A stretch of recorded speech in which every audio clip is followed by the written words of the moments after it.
Okay, we're recording. Hello, everyone. I'm Melanie. I guide souls and heal hearts. And this is my heart-to-heart interview series. And I am so excited today to be having a heart-to-heart with Cyndi Dale. And Cyndi is firstly my go-to healer.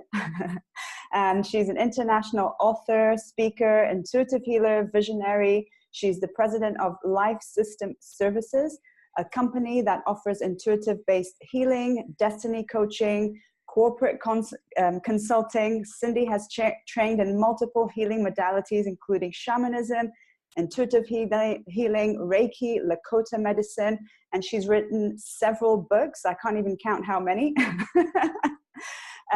So thank you so much for taking your time to do this with me, Cyndi. I'm really grateful. So I know that you are absolutely thrilled.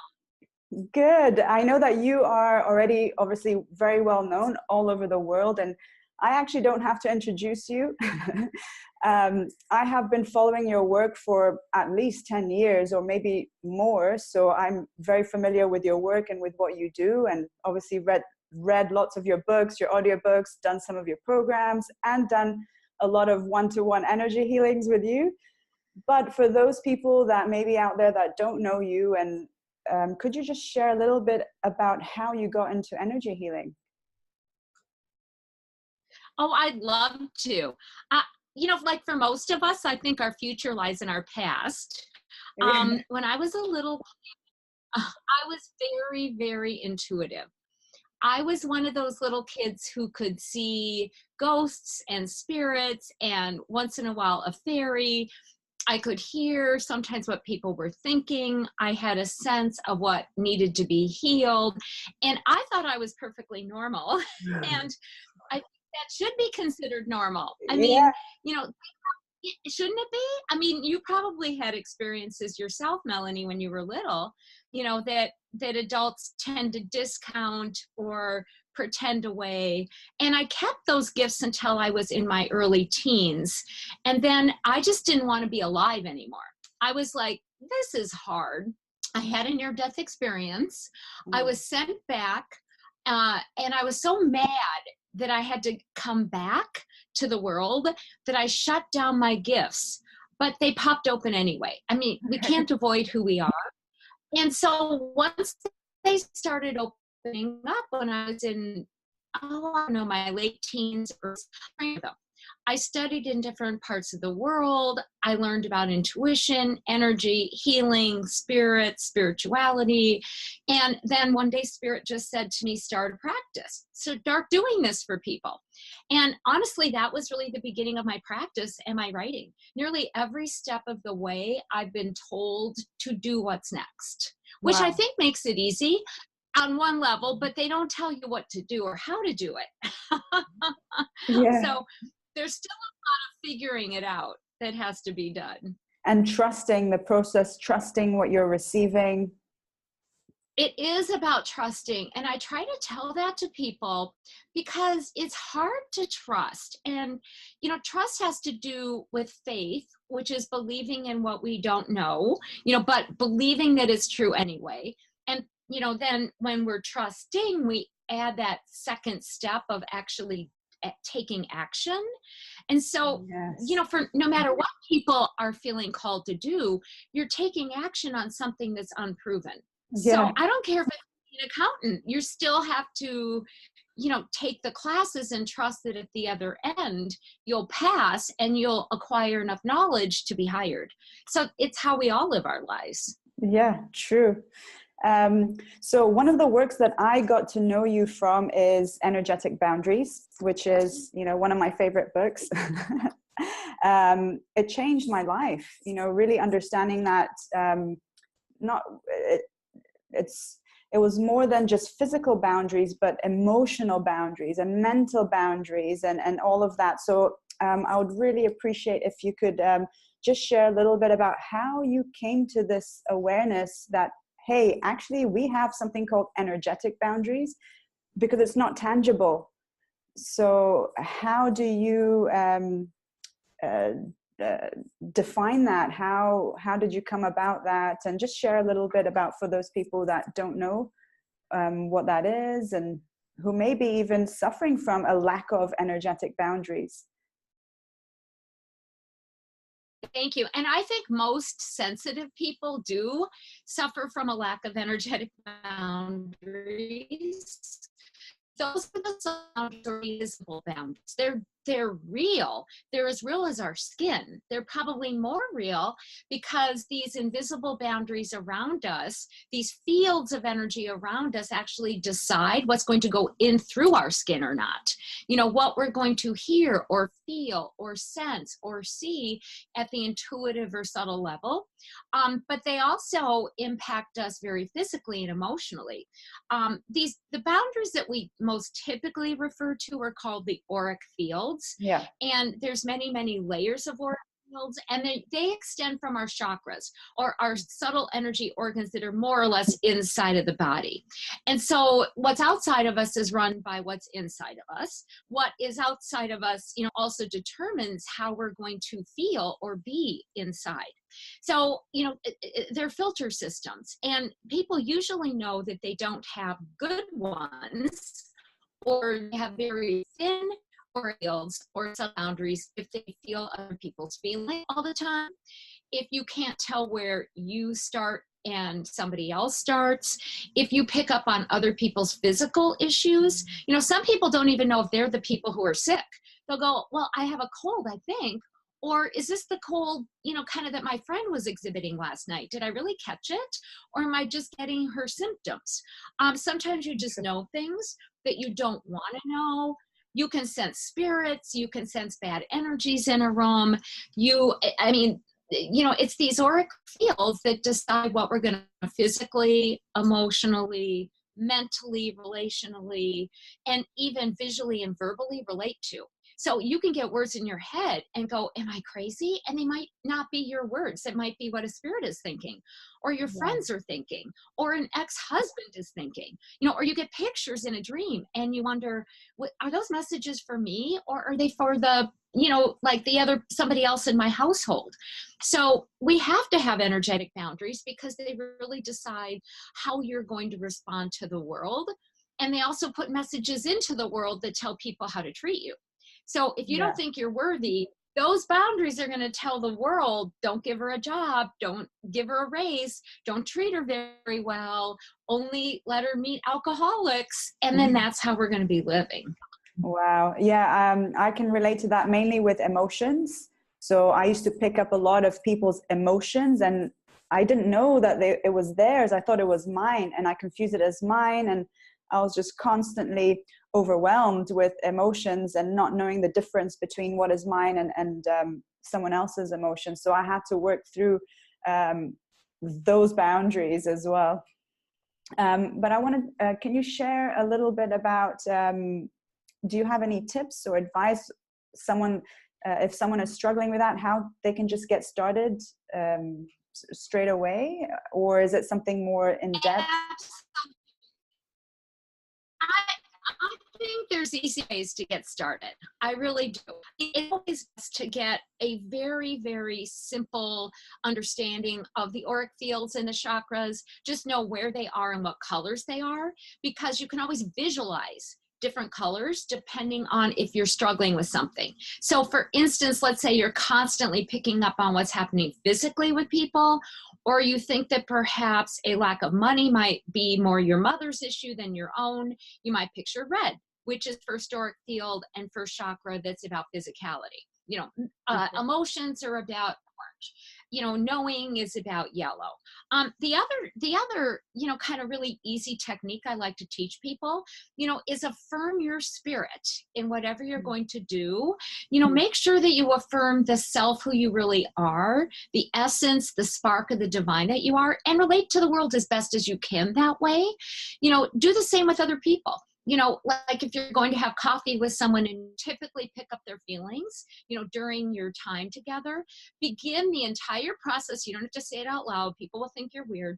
Just acknowledge that you're going to come from your own essential self or your spirit. You're going to relate to that higher part of them, and if you feel comfortable, ask that a greater spirit, be present to help you conduct all your exchanges. Though that 3-part process, affirming your spirit, somebody else's spirit, and the greater spirit, works for any, and automatically provides boundaries and separation. Okay, you're just breaking up a little bit, so I'm just going to repeat that. So just affirming your spirit, the other person's spirit, and the greatest spirit, just consciously can affirm boundaries. Is that correct? Yeah. Okay. Exactly. That's exactly it. Yeah, that's exactly it. I know we're in different continents. Yeah, but anyway, it's working well. And you mentioned about the chakras. So our energetic boundaries are an extension of the chakras. So when you talk about energetic boundaries, that is the auric field that you're talking about, correct? Yes, exactly. The energetic boundaries, most people refer to those as the auric fields. Okay. And just like we said, those are extensions of the chakras. And so you're who you are on the inside, and that extends to the outside too. The main difference is that your chakras, which are the main 7, are in the body. They're very physically based. They run hormone glands, parts of your spine, different organs. Those are really determining what's happening inside of you. Your auric fields are relating to the world, to decide how the world's going to relate to you. Oh, interesting. Okay, that was my next question. How important are the chakras? Because and 2 things. One, I heard a few years ago that the chakras were irrelevant, that we're going into a new dimension and we're evolving and we don't need them anymore. I personally still work with the chakras. I believe that, they're still a part of us, a part of our system. Maybe you can share a little bit more of your insights on the chakra system and how, they compare. I've heard also that you have 14 chakras, and I even read on the internet somewhere years ago that you have like 300, and I'm like, what? Can you share a little bit about that? I know. I'll just stick to the 7. I just stick to the 7. The 7 will take care of you. So, the reason in the West we believe there are 7 chakras is back in the 1920s into 30s, Sir Arthur Avalon, John Woodruff, wrote a book that was explaining to the West how one of the many chakra systems in East India worked. And he emphasized actually 6 chakras, not 7, but he also said there's many, many systems. So I have a 1,200-page book called Llewellyn's Complete Book of Chakras. And the second half depicts chakra systems from around the world. And you can find systems where anywhere from 3 to 300 chakras. The major 7 are really all you need to know because they're the stairway to heaven. Those are the chakras that explain who we are from the physical to the spiritual dimensions. And so I believe that the chakra system has been relevant for thousands of years in almost every culture I've ever studied, no matter how many numbers they give. And it will continue to be so because it's our invisible self. System similar to the chakra system is called the Tree of Life. There's a African, Egyptian, etc. Kind of explanation of chakras that put it in the context of that the chakras are like branches on a tree. At the top of the tree is God and our most spiritual self. At the very bottom, is the physical self and the physical aspect of the divine, and that we need to learn how to express on every branch, mentally, emotionally, in terms of how to be loving, how to be strong. And how can that ever become defunct? Because we're all still down here learning. I mean, if we were done learning, we wouldn't be here anymore. So it's the simplest tool to look at every aspect of our divine and human personality and merge those two, which I think is what the chakras enable us to do. Yeah, and so each chakra, for me, chakra digest energy. They digest our experiences. I know in your book you also talk about you have an inner chakra and an outer chakra. So would you say that our chakras are really the blueprint of us, of who we are? Perfect. They're the blueprint. It's a blueprint. That's exactly it. You know, and for instance, you know, that I love the word blueprint too. The Hindus, the Greeks, a number of other cultures believe that humankind has been here for 4 ages. And in our first age, we did really well. We got along with the plants and animals. We were, you know, we were very grounded. We were very natural based, and yet we were able to connect with the creator and the divine and each other. And that we've subsequently gone downhill. The Hopi explanation of that first stage is that the chakras were our blueprint. And they let us, you know, kind of live our divine you know, live as the self that we are uniquely. But if anything went wrong, the chakras could be adjusted. So we realigned with the divine, with the creator also. Nice. So they are our blueprint, but they're also the tools to getting back into alignment as well. Nice. And so in terms of aligning our chakras, is it about something that we do? Is it about life lessons? How do we align our chakras when they're out of balance? Well, one necessary question to answer that question is, what are we aligning with? So, right. It's really important to know that we need to align with this earth, you know, with the material plane, and be as healthy as we can be physically, emotionally, relationally, as physical beings. And we're aligning with the divine, with creator, with the divine self. And, you know, and so we have our experiences in order to help us get into alignment, you know, because oftentimes we're knocked out of alignment. Well, in past lives, we could come in not quite aligned with one or both of those, you know, extended places or spaces. But certainly childhood, you know, knocks most of us out. Yeah. We just aren't supported.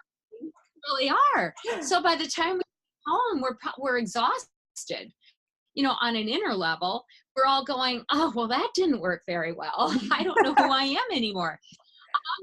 So we always have to do our childhood healing, you know, and then we have to go with the life that we're in. We're dealt with certain cards, and then we have to play them, you know, and figure out how to make the best of them. And in doing that, we bring ourselves into alignment.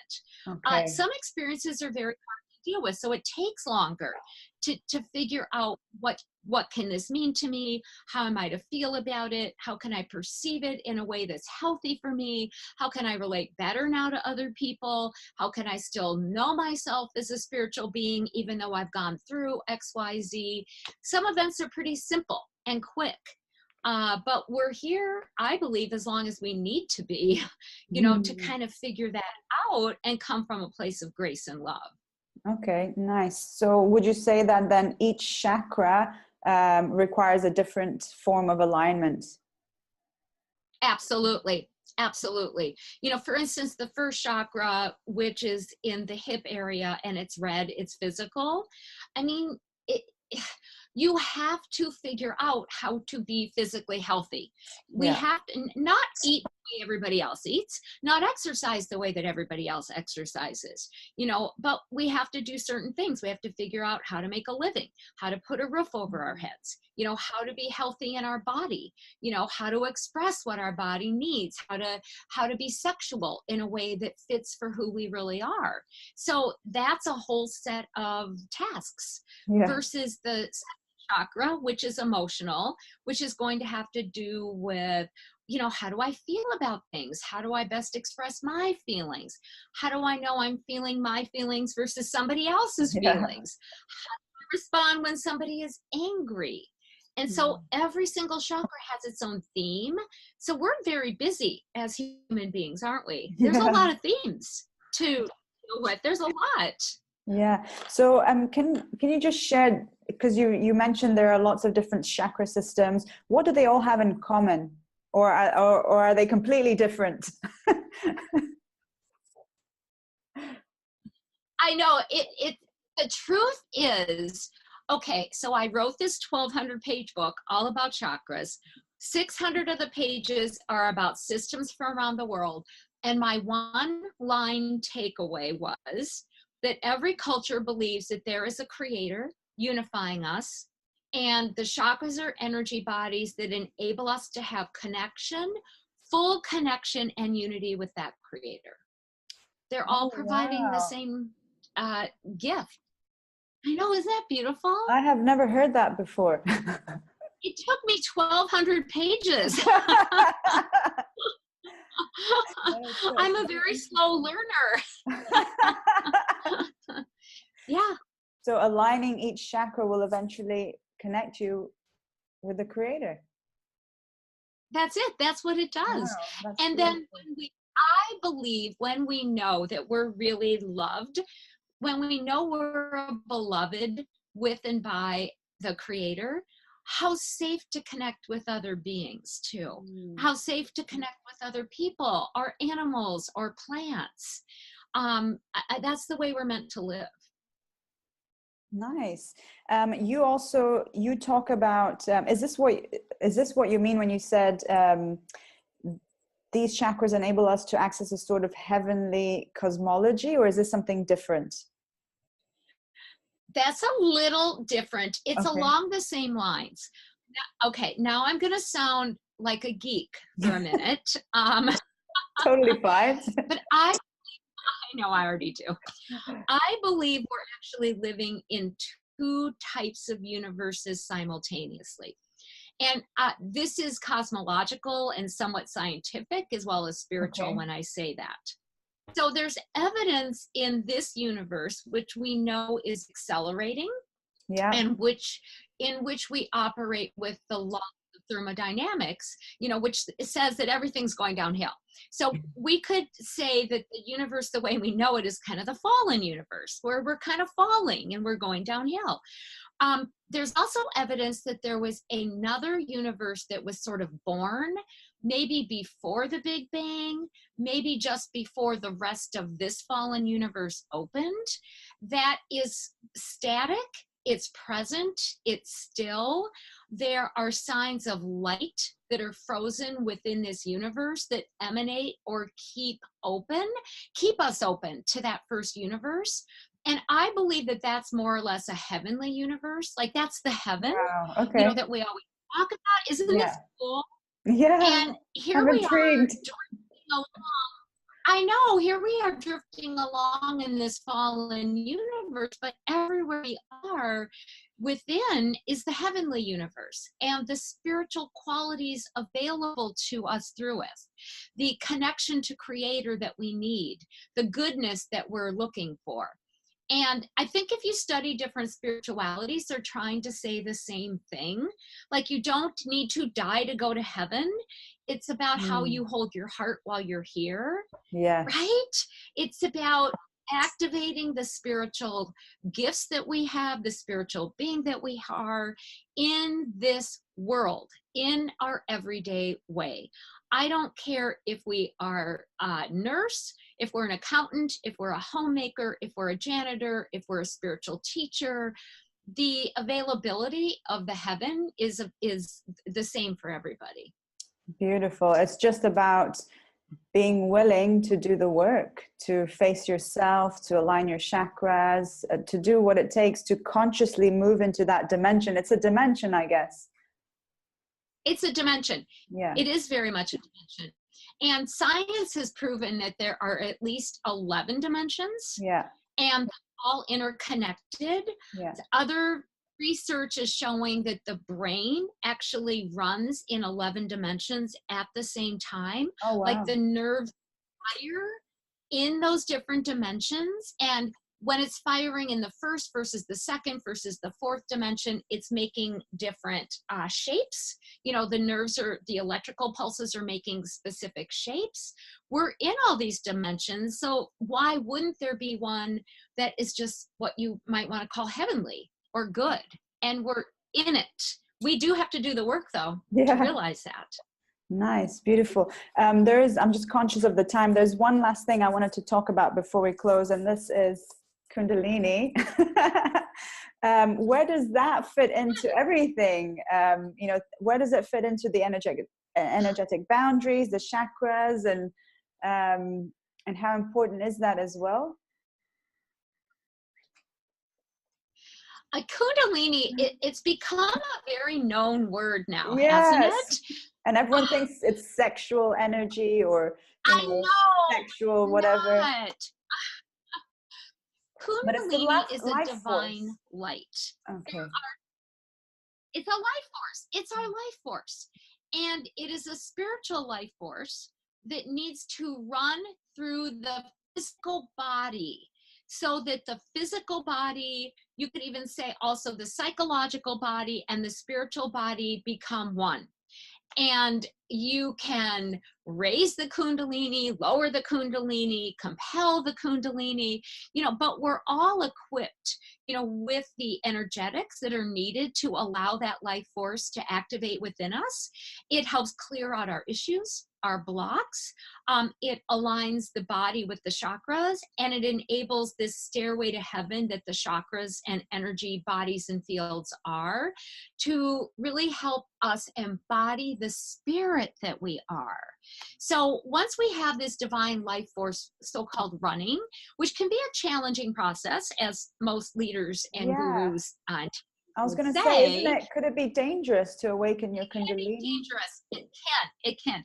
I mean, what I like about how I activate Kundalini with people, or encourage you to just use my Kundalini book, is that I've done quite a bit of research on the different types of Kundalini, and you can really activate more of a spiritual form first, which enables a very smooth flow. I then encourage people to let spirit help them activate more of what I call a golden Kundalini. It's like a spiritual law Kundalini that helps the body adapt to the spiritual law, and then work with that normal Kundalini, the red Kundalini, which is very, very electrical, which is very physical, because by the time you do that, thirdly, you've really worked through a lot of the issues, and you're going to allow yourself a much more smooth and gentle flow. So we only here in the West receive a very little information about Kundalini. And we've really only learned about that electrical Kundalini, which can be very harsh if you just turn up the dial and let it up. It's like, that's like setting a fire on inside. We don't need to do it that way. Yeah. Okay. Thank you for sharing. And if you don't have anything else to share, what I would like to ask you is, what is your heart message to the world? My heart message is that, and it sounds kind of corny, but I believe that absolutely everything really is about love. And when I talk about love, I don't talk about the thinking of love, the feeling of love. I talk about the type of love I like to call grace. To me, grace is love that is empowered. It's love that makes a difference. It's love that's silent when there needs to be quiet. It's love that's active when there needs to be movement. It's love that would dry a tear if somebody's crying. It's a love that would help you be angry when you need to set a boundary. Wow. So for me, love is about grace, which is love that makes a difference. And I think that's what we're here to do and be with. To learn to love. Is there a way that we can allow that grace, or we can cultivate this gracious love? Yes, I think ask for it. I mean, I really do believe that there's spirit and spirits, and we have our own spirit. And I think if we have sincerity, if we say, I want to feel grace, I want to be a tool for grace, I want to receive grace, will happen. Nice. I'll just repeat that because you broke up a little bit. It's about being sincere. And just asking, I want to be grace, and allow it, and just pray for it, I guess, and allow it to flow through you. Exactly. Okay. Yes, awesome. And it will happen. Yes. Ask and you shall receive. Awesome. Thank you. Cyndi, thank you so much for taking your time to have this heart to heart with me. I hope that we can do this again sometime in the future. I'm going to share all of your details, and I'll let you know once I've posted it on YouTube. And yeah, thank you so much. I hope everybody enjoyed this heart to heart. And yeah, if you have anything else to share. Just go be well. Go be Grace and enjoy. Thank you, Melanie. I'd love to come on again. Thank you. Bye, Cyndi. Bye.